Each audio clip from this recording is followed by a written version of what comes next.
Hi friends, this video is an extremely important video no matter when you are watching this video, because in this video I will speak about where to invest when markets are crashing. In fact, I'll give you live examples.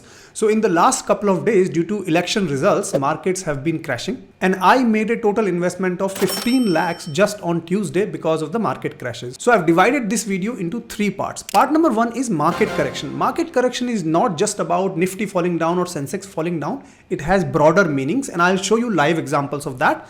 Part number two is where did I actually invest when the markets were crashing. I'll show you the screenshot and I'll show you the instruments that I have used and why have I used those instruments. And part number three that I will speak about is where the markets are heading from now on. And anytime, whenever markets crash, if you would like to understand and make some own predictions in your own mind, then you can use these parameters to evaluate where the markets are heading. Extremely important video. Humble request for you to watch this video without skipping. And if you like the video, do hit the like button. Let's move to part number one, which is market correction. And what does this actually mean? Because it is more than just Nifty and Sensex falling. So have a look at my screen and you will see Nifty on Tuesday. If you see this long candle, red color one, Nifty on Tuesday fell by close to 5.93%. However, this is not the complete picture because Nifty 50 represents top 50 stocks only. Now have a look at Nifty Midcap 150 index and you will see again a very tall candle here, and you will notice that on Tuesday, the same very day, Nifty Midcap 150 index fell by 7.11%, which is more than the Nifty 50 fall. Third screen that I want you to have a look at is the Nifty Small Cap 250 index. The same very day, this index fell by close to 7.45%, right? So you can see the intensity at which these indexes are falling is slightly different here. But more importantly, let me now show you Nifty PSU Bank Index, which basically tracks all the PSU banks in different weightages. Again, I'm not going into too details about each of these indexes because each index itself will take me a full video to explain. But the point here is that on Tuesday, this index, if you see this red candle here, fell by close to 15%. Right? Now, is there an opportunity here? Again, I will talk about that in upcoming few minutes. But the point is that Nifty PSU Bank Index fell by close to 15% in one single day, right? Let me now move on speak about Nifty CPSE Index, which is a central public sector enterprises. And if you see this one here, one big long candle here, which again fell by 15%. Very quickly, if I speak about CPSE index here, 45% of the stocks are made up of the power stocks, 35% oil gas, 17% capital goods, and 1.44% construction. All these are public sector companies. For example, power sector, you have Power Grid, NTPC, NHPC, SJVN, and companies like that. And if I look at the oil gas segment here, you will see that here oil gas is Coal India, ONGC, etc. Again, in the capital goods, if you have a look at it, you will see BEL, Cochin Ship, and so on and so forth, right? So the point is that this index here, if I come back here, fell by close to 15% in one single day. Next one you see is the Nifty Infrastructure Index, and interestingly, this index also fell by close to 11%, 10.59% to be precise. Now, if I show you another indexes, so for example, Nifty FMCG Index, if you see this little candle here, green one, on Tuesday when everything was falling like 8%, 10%, 12%, Nifty FMCG index actually gained by close to 1%, 0.95%. And today when I'm recording this video, this index has run by close to 5%, right? So what you can notice here is when markets are crashing, big investors are putting their money from riskier stocks to very defensive stocks. FMCG is a defensive sector. It is driven by consumption, less so on the Indian government policies, right? You can see this behavior playing out very clearly here. Also, if I talk about the IT index here, you will see that IT index was very neutral. It was only down by 0.6% on Tuesday, although it has been consistently falling because more than Indian economy, US economy drives IT indexes. So hope this 2 to 4 minutes of commentary have given you the sense of market fall and where exactly market have fallen more than the normal Nifty 50 fall. This is extremely important for you to understand because when you understand where the markets are falling, that is where potentially you can explore the opportunities, which I'll speak about now. So far, if you're liking this video, request you to hit the like button. Let me know in the comments a simple thank you. It will motivate me to come up with a lot of content for you at zero cost. Also, if you like these in-depth analysis, you can consider subscribing to my YouTube member community because throughout this crash, every 2-3 hours I was posting in-depth analysis and where I am buying, where I am avoiding, All these insights are very, very useful when the markets are crashing or when the markets are cruising like anything. These updates can really help you to make informed decisions. With that, let's move to part number 2, which is where did I put around 15 lakh rupees in these crashes. Number 1 is, have a look at my screen and you will see CPSE ETF that I just spoke about, which is Central Public Sector Enterprises Index. I put in around 2,14,000 rupees. You won't be able to see the amount here, but if you multiply this quantity by the average price I have taken at, you will come to 2,14,000 roughly, right? The second one that I took was mid cap ETF, which is a Mirai mid cap ETF. Again, I'm taking these names. There are no recommendations, but there is a reason why I specifically chose these particular ETFs. I will explain to you in few minutes. Just allow me 2 to 3 minutes of time. So coming back, Mirai's mid cap ETF, I put in around 3,72,000, which is line number 2 here. Number 3 you see is the Nifty 50 ICICI Pru ETF, and I put in around 4,48,000 in the third one. And number 4 is Nifty ICICI PSU Bank ETF, and in this one I put in around 2,12,000 rupees.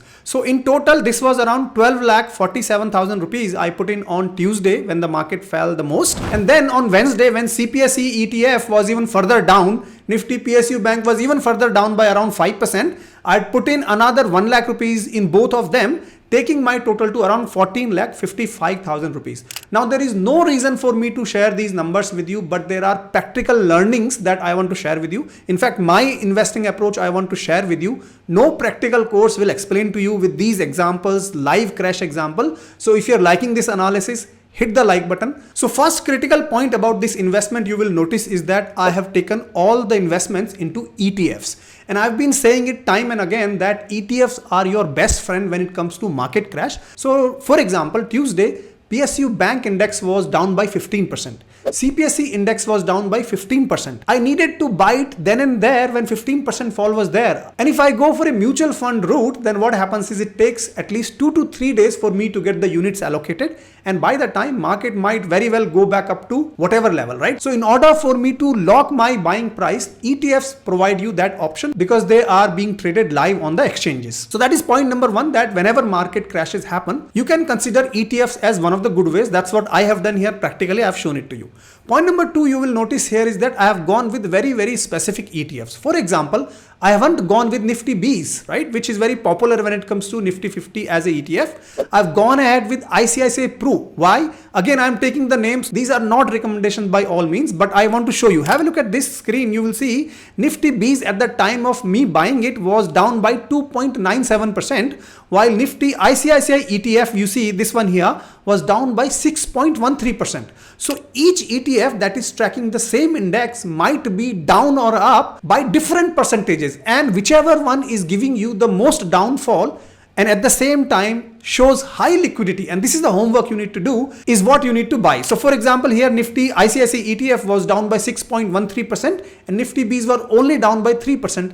People who are blindly going and buying Nifty Bs, they really need to stop and think about, is this the only option when it comes to ETF? There are more than 8 or 10 ETFs that are tracking Nifty 50 itself. Which ones to pick? In my case, I went for Nifty ICICI ETF mainly because it was down by 6.13%. Now, few people will troll me. I am pretty sure they will say, you are promoting ICICI. I have no intention to promote anything here. You go and check these ETFs and you will see the price differences live, and you will be amazed to see how varied these prices could be. Let me now come to the second ETF. The one that I bought was mid cap ETF, which is the mid cap ETF by Mirai Assets, which was down by 6.68%, while the mid cap 150 Bs, which is again by Nippon, was up by 0.25% during the crash. I mean, this is just crazy. This is like almost 7% of gap you can see in the same particular day, same time when it comes to ETF investing. So please make sure your ETF investing fundamentals are solid, because you can earn a lot of money by just understanding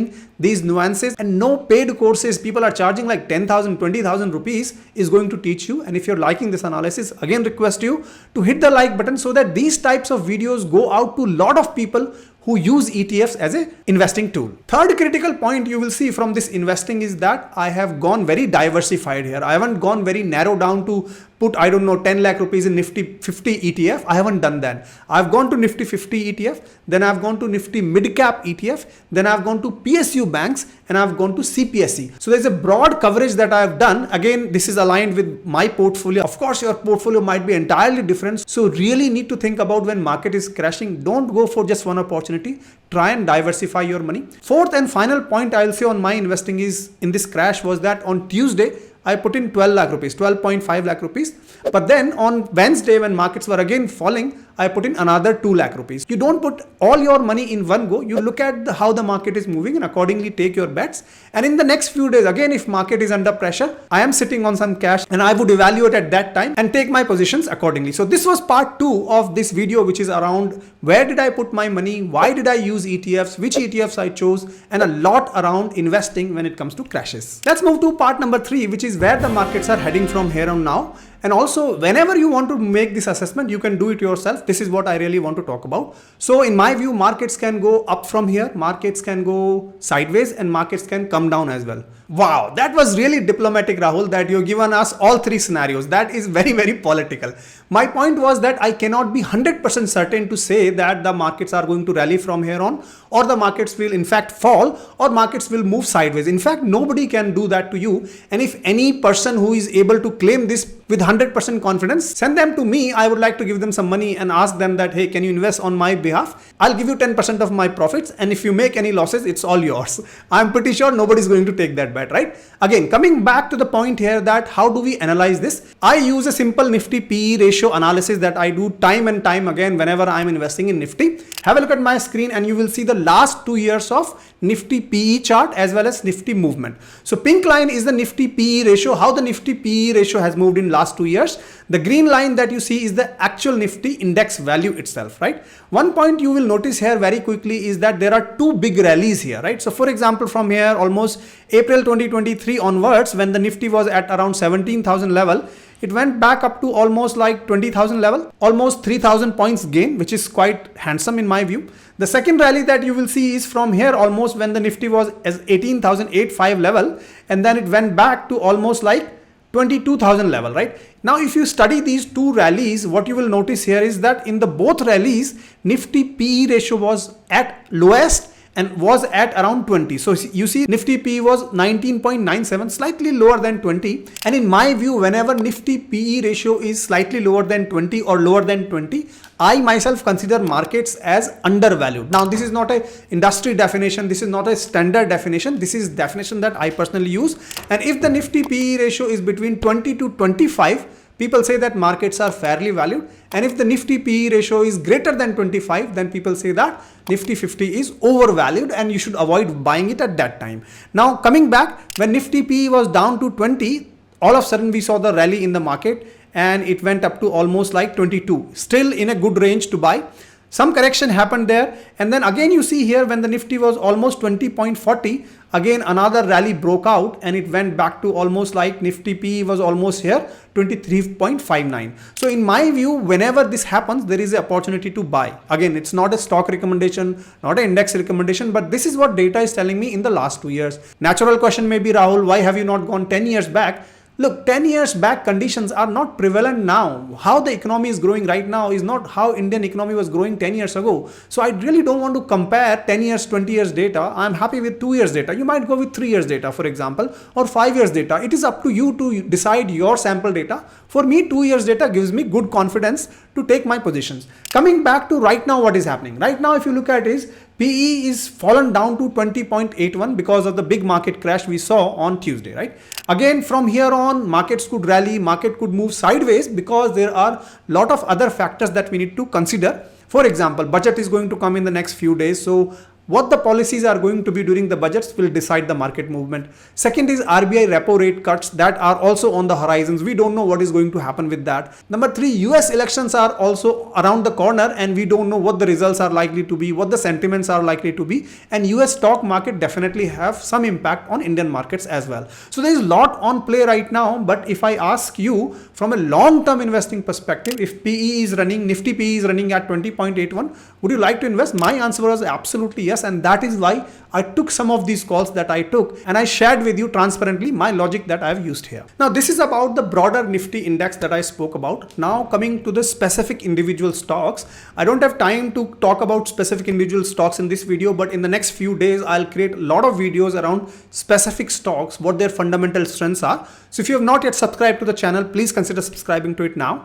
But coming back to stocks right now, for example, what is likely to happen now is that majority of the stocks that were all-time high prior to this crash are going to get re-rated. For example, here have a look at my screen and you will see CLSA, for example, they have got rid of L&T as a stock, right? And they have added HCL tag. Now, what is the correlation here? You have got rid of L&T, which is a construction stock, and you have added IT stock, HCL stock. Simple reason what they've given is that L&T stock had already given them 106% outcome from 2021, and they are very happy with that. They don't want to take any more risk now with L&T. They want to move to the safer bets, which is SCL tech in their view. Now, many of the big investors are likely to do something very similar, which is to book profits in specific stocks that have been at all-time high prior to this crash and try to move into defensive stocks. That's why you will see HUL stock was up by like 7-8% today itself, and ITC was up today as well. So these things will happen. Therefore, my investing approach right now is to be very specific when it comes to individual stocks because of the re-rating that is likely to happen. Also, there is an uncertainty about the policies that will be formed when the budget is presented. So there is a lot on stake when it comes to individual stocks. So you really need to do thorough analysis and only pick those stocks that are fundamentally strong, but the valuations are still good to buy, right? See, the basics have to be played out in the next few days because you can no longer buy stocks which have got less margin of errors. I thoroughly enjoyed shooting this video. It was something very different that I've done from my last stock videos.